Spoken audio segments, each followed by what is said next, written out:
Experience Singapore this summer at rupees 54,999 only. GT Holidays.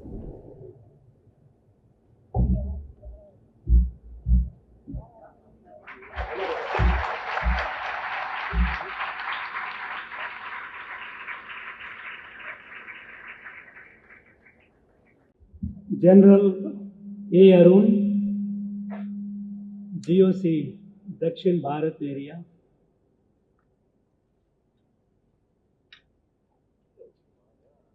Tirumati Pushpita Mitra, wife of late General Subrato Mitra.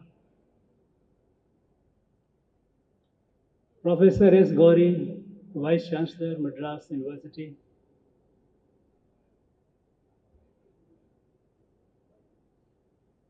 Principal of this college, Principal Secretary to Governor,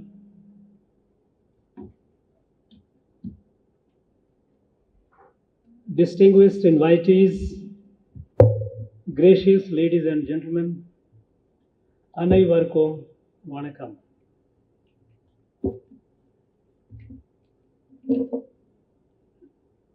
I have the privilege to release this book. Advance copy of it was given to me to familiarize myself with this. And I must say that this is a very, very valuable addition to a scholarly work on terrorism and counterterrorism. The existing oeuvre that we have, it is a very, very valuable addition. General Subrato Mitra was a highly accomplished soldier, highly decorated.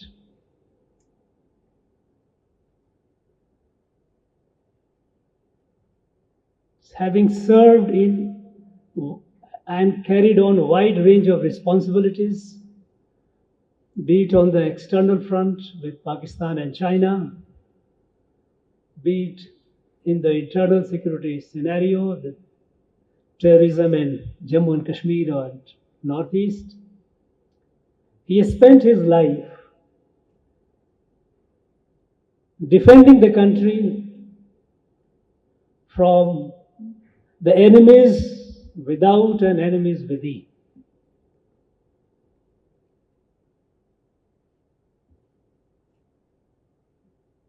Now, this is something which every soldier in his lifetime does. But General Mitra was more than that. He was not only very intellectually sharp, he was an excellent soldier, but he was also he had a very inquiring, inquisitive mind, which led him to foray into an area which is usually not very common for, not only for soldiers, but even for any other civil servant. Doing research, getting into the depth of the issue, because what happens is a soldier fights on a day-to-day basis the enemies,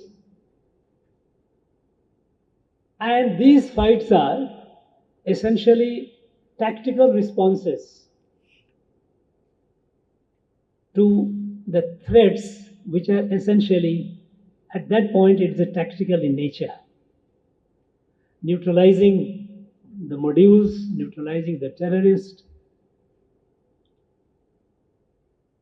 This is a normal routine which our army has been doing since long, in fact, since the first decade of independence. Indian Army has a very, very rich experience in counterterrorism, and also what is loosely called counterinsurgency. It is nothing but terrorism. But we don't have many scholarly work which goes into a strategic dimension of it. And here, General Mitra stands apart that besides dealing with the problem, dealing with the threats on a day-to-day basis, he also went deep into understanding the larger causes and unseen consequences of terrorism. So this work that he has produced is a seminal work and a very, very valuable addition to the available literature on counterinsurgency and terrorism. I would like to thank his gracious lady wife, Puspita Mitra, for taking the initiative to see that the work that he had done, it comes out in the form which is available for the posterity to read and benefit. Thank you, ma'am, very much for that. And of course, the university, Madras University, the guide, the professor who guided him, helped him technically about the technique of research and all, they all deserve credit. Friends, terrorism is something this country has lived with since independence. You know, the first set of terrorist attacks that happened in this country was, the area affected was Bengal and Assam in 1948 to 1952 almost, when the Revolutionary Communist Party of India, inspired by the success of Mao's PLA in China.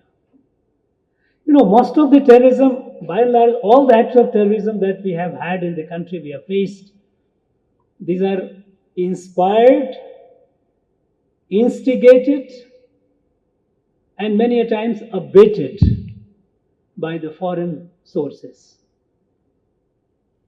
A number of countries have played this game on India, this bloody game on India.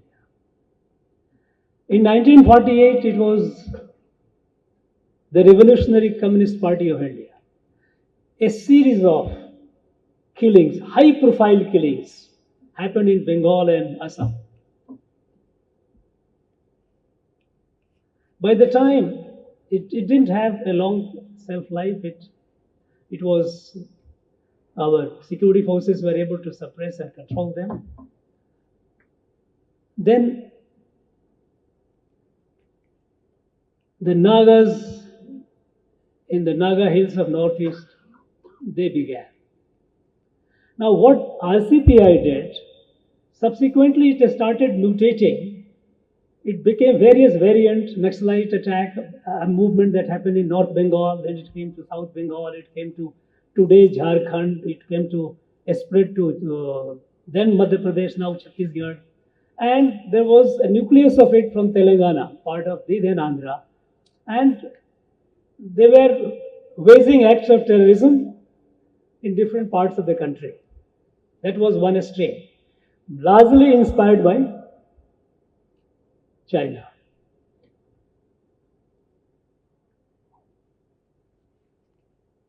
When the Nagas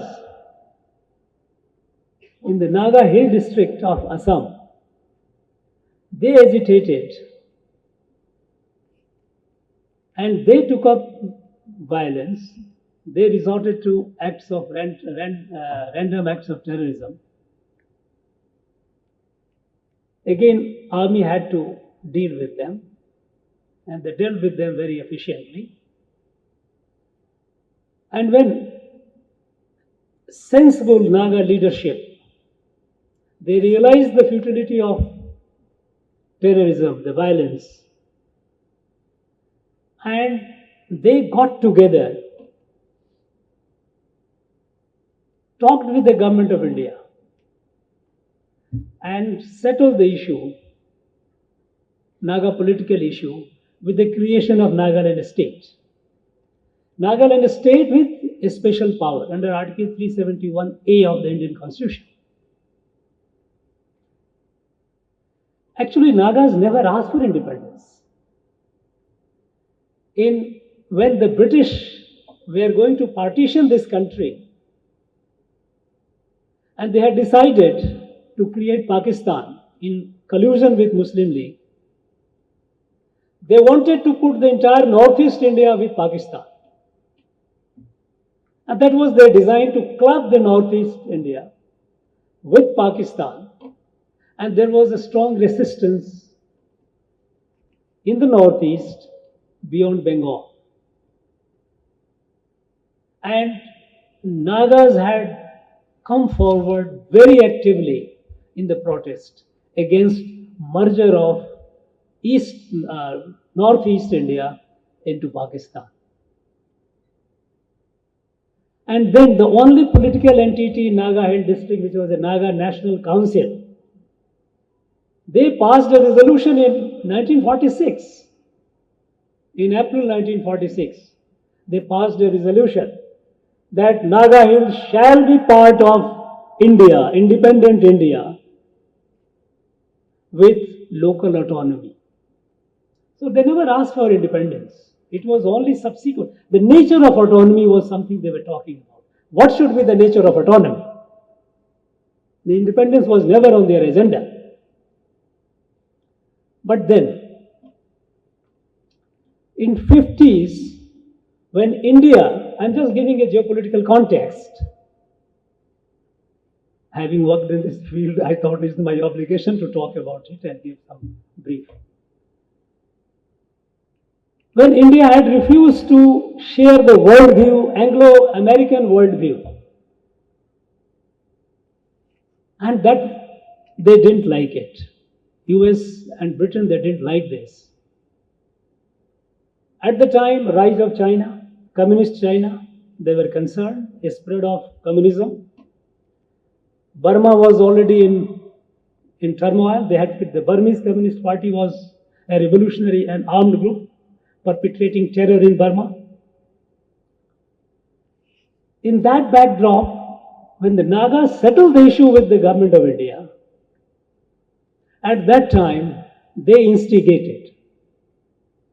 The American and British intelligence agencies, they got together and they instigated the Nagas, those who were not falling in line. Fizo was rescued, taken to Britain by the British intelligence, given British citizenship, so that India could not ask for their extradition and all those. And from there they started instigating it. And in that, in their enterprise to create, they wanted, their whole design was to create an independent, they had the crown colony concept, which they had worked on, but they found it not politically feasible, economically not feasible, so they had dropped it. They wanted to revive it, to create a separate country of the Northeast India and upland of Burma. They had called it Crown Colony in the past, but then they started working on it. And then they took the help of American Baptist Church and Anglican Church. It was not something new. British, all through the colonization, they took the help of Anglican Church to promote, to make their empire durable. The British Parliament had passed an act in 1813, what is called India Charter Act 1813. Under that act, the British Parliament made it mandatory for the East India Company that for what they said, religious and moral redemption of India. They thought that other than gospel, there is no religion. It was all darkness. So they have to be evangelized. They have to be brought to the gospel. So that was here there was a convergence of state power and the power of the Anglican Church. And after the British left India, again there was a convergence of interest, and when the Naga insurgency started dwindling down, Fizo was taken to Britain, given British citizenship, and then they got into it. They wanted to contain communism, they wanted to create a territory which would be Christian territory. To contain, because communism was a very strong idea. They tried the same thing on the Western Front when Russia moved into Afghanistan. They tried to encourage radical Islam. Islam to contain the growth of communist Russia, Soviet, and here to create a Christian territory to contain the rise of and spread of the Maoist communism. And then this area went up in violence. The violence has spread to Mizoram, Lusai Hills, Manipur. Those who were loyalists of Maharaja, they were not happy with the merger of Manipur. They also, China started hosting them. Pakistan started colluding. Bangladesh was liberated with our blood and sweat, but soon Mujib died, and Bangladesh again became, the power went back to those guys, those who were pro-Pakistan elements. So it started, Assam, Ulfa started, then everyone started. It was a free-for-all. In 80s, Khalistan, Bangladesh, liberation of Bangladesh was not liked by the Americans, was certainly a very, very, very, very painful sore for the Pakistanis. They wanted to seek revenge. And they got into the act of encouraging this, all kinds of, and including Khalistan. So the Khalistan thing started erupting. So 80s we found entire northeast up, Khalistan and Maoist in a significant part of the country. Terrorism all over. Later, by the end of 1980s, Kashmir, Jammu and Kashmir.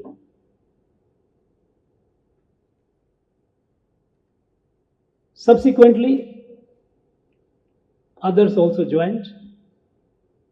Radical Islamists got into the act of terrorism. And this country has been battling with this menace all these years. When I joined the security establishment in the government of India in 1990, it had become a new normal to accept it as if it is a part of our life. People in the government, civil and military both, their assumption was that this is a problem that India has to live with. We have to manage it. It is near impossible to resolve it because problems were so complex. I had a different view. I used to feel very upset over this attitude, that how could we have such an attitude that yes, terrorism, because there is no people, we started, in fact, also in this all through the period, our counterterrorism model was essentially British model with what they did in Malaysia. We did not develop our own lexicon. We did not develop our own strategy. What British did in Malaysia, that was the model that became our model that we started working in our areas. As a result, we call militants, we call insurgents, we call terrorists. They're all terrorists. Use of violence as a political resource is an act of terrorism. There shouldn't be any confusion about it. Whether it is a Maoist, whether it is a Kashmir, whether it is a Northeast. Any entity in this country uses violence as a political resource, it is an act of terrorism. It is to overawe the state and demoralize the population. This is terrorism, as simple as that. But we kept behind the finer, as the British and American scholar has studied, they started insurgency, militancy, terrorism, as if there are different. No, there is no difference at all. They are one and the same. They are different faces of one and the same threat. So let us not have a confusion. The problem was we didn't. It was perhaps lack of our security scholarship that we did not differentiate, did not look into it. We kept borrowing. Global war on terror. After American was attacked, everyone started talking about terrorism. No, we have been dealing with it all. Now, what is the present scenario? In the present scenario, the government, after Prime Minister came in 2014, certain basic decisions were taken. Number one, zero tolerance to use of violence as a political resource. We will not tolerate it. No political negotiation with anyone who uses violence as an instrument of politics. No.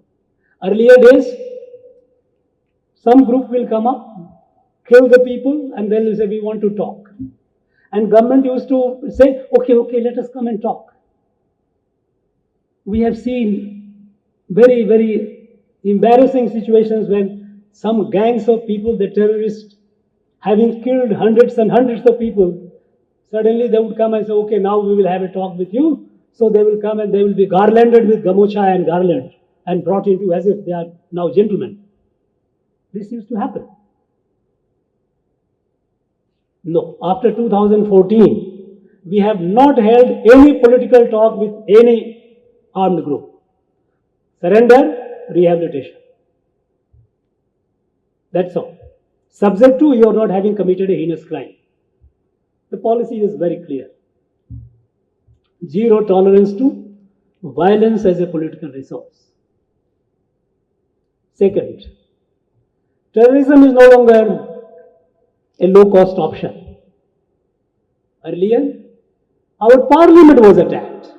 Imagine, our parliament, the most sacred institution of democracy in this country, was attacked. Thanks to our security force personnel, the parliament was in session. The whole leadership was there. And these terrorists barged into. Thanks to the security forces, they neutralized them. Otherwise, it would have been disastrous. But then, what did we do? We did some movement. We did feel angry, but there was no response. 2008, 26/11 happened. Mumbai was attacked. For 52 hours, the whole country kept watching on the TV a handful, less than 10 terrorists coming and humiliating this whole great nation. But what was the response? Within less than a year, our leadership went, had a meeting with Pakistan leadership, and Sharm el-Sheikh we signed an agreement, a kind of a joint statement, where we said both countries are victims of terrorism. I mean, now compare it with Pulwama. Pulwama happened. We lost some Jawans, but we hit them back, right inside, in the belly, nearly 250 kilometers inside. When some terrorists in Manipur, they killed 14 of our soldiers, we hit them back in Myanmar. Surgical strike. Terrorism is no longer a low-cost option. If you do it, you will get it. And the message has gone well. For last several years, the country is witnessing a peaceful environment. Northeast is absolutely peaceful. There was a time, 10 years, 12 years back, we used to lose 2,000 people every year, 3 to 400 security force personnel. We have lost many of our Jawan, many of our soldiers, many of our officers. Today, nothing. Everyone talking about development, peace, everything fine. Because the first terrorist attack that happened in 2014 after this government came was in November 2014 when about almost 70 Adivasis were butchered by some terrorists. It's okay, we'll chase them, we'll get them. Let us see where they are. No question of talk. Many people have started, let us call them, Zero tolerance, we will deal with them, neutralize them to the last man. And terrorism is not a low-cost option. We will make those who perpetrate terror, we will make them pay for it. We didn't talk to Pakistan all these years.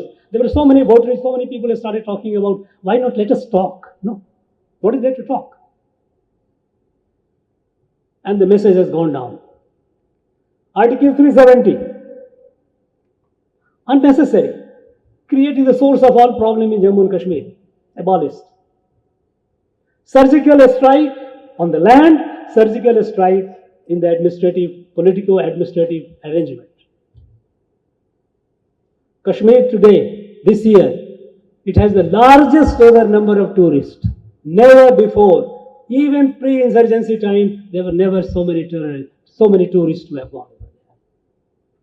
The country with a resolve is dealing with it. And I'm sure with this determination, with this clarity, and with this strategic vision, when we are moving forward, there will be problems. When we are celebrating the 75 years of Azadi Ka Amrit Mahotsav, and we have entered the 25 years, next 25, the quarter century of Amrit Kal, to take India to the world leadership, there will be problems. There are adversaries. They will try to create a problem with it. And the next problem that we are likely to face is essentially in terms of civil unrest. And here, there will be some other attempts, but mostly it will be civil unrest. They will try to create instability, disrupt the social harmony. And here, currently, is the Popular Front of India. This is a very, very dangerous organization. This is Hydra-headed today. It has more than 16 fronts. There is mask. It will put up mask of human rights. It puts up mask of rehabilitation. It puts up mask of being a student. Organization of this student group, union. It takes up the form of a political party. But essentially, its whole aim is to destabilize this country from within. And they are the one who have been at the front of sending these fighters to Afghanistan, fighters to Iraq and Syria. They were all PFI people. Today, they put up and unfortunately there are some political parties also who are now supporting them for their own political vested interest. This is a threat that we need to be very, very careful about. The country is capable of dealing with them. If they try to distract the attention of the government from the target, they are mistaken. They will be disappointed. They will be dealt with. The Indian Army, Indian security forces are capable of dealing with them. We have dealt with them all these years, but now we are dealing with them with a clear vision, clear strategy of zero tolerance and making it far more expensive, costly for those who will perpetrate acts of terror. Friends, in this domain, the work of General Subrata Mitra is very, very helpful And I suggest, as General Arun said, that people of varied interest should read it. It's a good book. I'm sure when you have read it, you will not be disappointed. I was not disappointed. It will be very enriching. Thank you. Thank you very much. God bless all of you. Thank you. Nakkheeran டிவிக்கு subscribe செய்யுங்கள். உங்கள் ஆதரவே எங்கள் பலம். ஆசிரியர்களுக்கு நண்பனாகவும் மாணவர்களுக்கு ஆசானாகவும் திகழும் தேர்வு வழிகாட்டி. ஒவ்வொரு பாடத்திற்கும் அனுபவமிக்க ஆசிரியர்களின் துல்லியமான தெளிவான விடைகள். CNC இருக்கு, தேர்வு பயம் எதற்கு? இது தீரன் பப்ளிஷிங் ஹவுஸ் விற்பனை வெளியீடு.